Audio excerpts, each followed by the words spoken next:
जिस एसआईआर के मुद्दे पर देश में विपक्ष ने खूब हो हल्ला मचाया था, बिहार में उसी एसआईआर की कामयाबी के बाद चुनाव आयोग ने चरण की बद्ध तरीके से पूरे देश में लागू करने जा रहा है, जिसकी शुरुआत मंगलवार से हो चुकी है। लिहाजा उस एसआईआर के कामयाबी का अकीदा अब पूरे भारत में गूंजेगा, बल्कि बिहार में ही नहीं पूरे देश में कहीं पर भी कोई फर्जी वोटर अपना वोट नहीं कर पाएगा, क्योंकि एसआईआर प्रक्रिया अब देश के बड़े राज्यों में शुरू हो गई है। यूपी, बंगाल, एमपी समेत 12 राज्यों में एसआईआर की प्रक्रिया शुरू।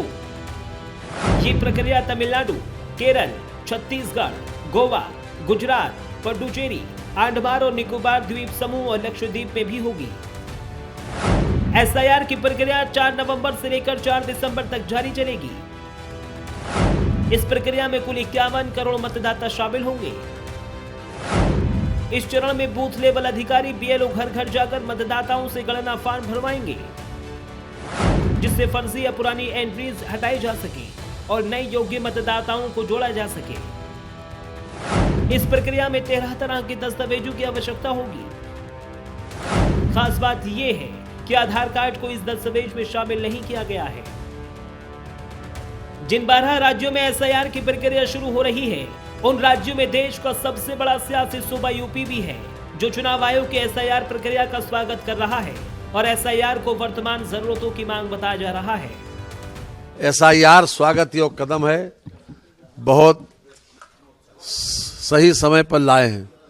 और वोटर लिस्ट के बारे में जो यदा कदा शिकायतें मिलती थी, अब इस एसआईआर के माध्यम से जो वोटर लिस्ट बनेगी वो पूरी तरीके से पारदर्शी और पूरी सही वोटर लिस्ट बनेगी। और सही वोटर लिस्ट होगी तो चुनाव भी पूरी तरीके से ये ऐसा होगा कि कोई उंगली नहीं उठा पाएगा।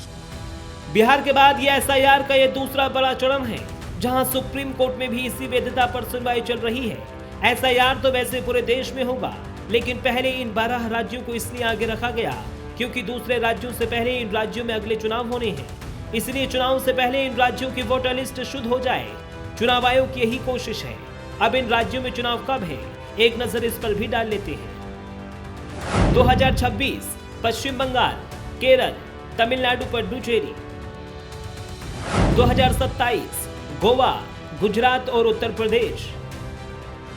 2028 छत्तीसगढ़, मध्य प्रदेश, राजस्थान। जबकि अंडमान निकोबार लक्षद्वीप में विधानसभा नहीं है। बिहार में चुनाव के पहले एसआईआर को लेकर खूब सियासत हुई थी। विपक्षी दलों ने सरकार पर वोट चोरी का आरोप लगाया था। इसे लेकर सुप्रीम कोर्ट में केस अभी भी चल रहा है। हालांकि सुप्रीम कोर्ट ने चुनाव आयोग की प्रक्रिया को सही करार दिया। आयोग ने बिहार की अंतिम वोटर लिस्ट सुप्रीम कोर्ट में भी सौंपी है और अब जब इसी प्रक्रिया को चुनाव आयोग ने पूरे देश में लागू करने का ऐलान कर दिया है, तो इस पर बंगाल की मुख्यमंत्री सड़कों पर उतर आई हैं और चुनाव आयोग की एसआईआर प्रक्रिया का विरोध कर रही हैं। लिहाजा ममता बनर्जी के इस प्रोटेस्ट पर बीजेपी ने करारा हमला बोलते हुए ममता बनर्जी को रोहिंग्या समर्थक करार दिया है। बांग्ला भाषा से बात करने से कोई भारतवासी बन जाएगा? क्या आप लोग चाहते हैं ये रोहिंग्या पश्चिम बंगाल की वोटर लिस्ट में रह जाए? आज तो ये एक मैसेज है पूरा हिंदुस्तान के लिए, जो सिर्फ पश्चिम बंगाल की डेमोग्राफी नहीं, सीमांचल, वनांचल, बिहार, झारखंड का डेमोग्राफी भी बदल रहा है। एमएलए, एमपीज भी रहे, आम कार्यकर्ता रहे, मुख्यमंत्री भी रहे। प्रोटेस्ट कलकत्ता में हो, प्रोटेस्ट दिल्ली में हो, प्रोटेस्ट जुहू बीच में हो, प्रोटेस्ट मंगल ग्रह में हो, प्रोटेस्ट अंटार्कटिका में हो, पश्चिम बंगाल की जनता चाहते हैं एसआईआर हो जाए ठीक तरीके से। चुनाव आयोग की एसआईआर प्रक्रिया का विरोध सिर्फ बंगाल तक ही सीमित नहीं है, बल्कि इसका विरोध डीएमके की तरफ से भी किया जा रहा है।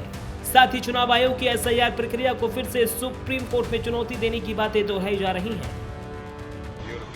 No, we will see.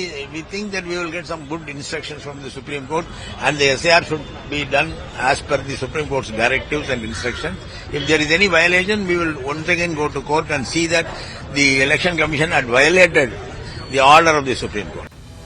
ये सियासत तो चलती ही रहेगी, लेकिन जो समझने वाली बात है वो ये है कि चुनाव आयोग ने सभी तैयारियां पूरी कर ली हैं। लोगों से अपील है कि बीएलओ आए तो फॉर्म सही भरे, अपना आधार, अपना फोटो, पहचान पत्र तैयार रखें। यह अभियान सिर्फ कागजी काम नहीं, बल्कि हर नागरिक की वोट की ताकत को मजबूत करने का मौका है। अगर आपका नाम लिस्ट में नहीं है तो आपका वोट खो सकता है, और वोट खोने का मतलब है अपनी आवाज खोना। इसलिए चुनाव आयोग के निर्देशों का पालन जरूरी करें। लिहाजा एसआईआर के ऐलान के बाद ये बात तो तय मानी जा रही है कि इस बार आने वाले दिनों में सियासत खूब हो सकती है, खासकर उन राज्यों में जिनमें 2026 में चुनाव है। फिलहाल इसका असर क्या होगा ये तो आने वाला वक्त ही बताएगा। Bureau report, prime news.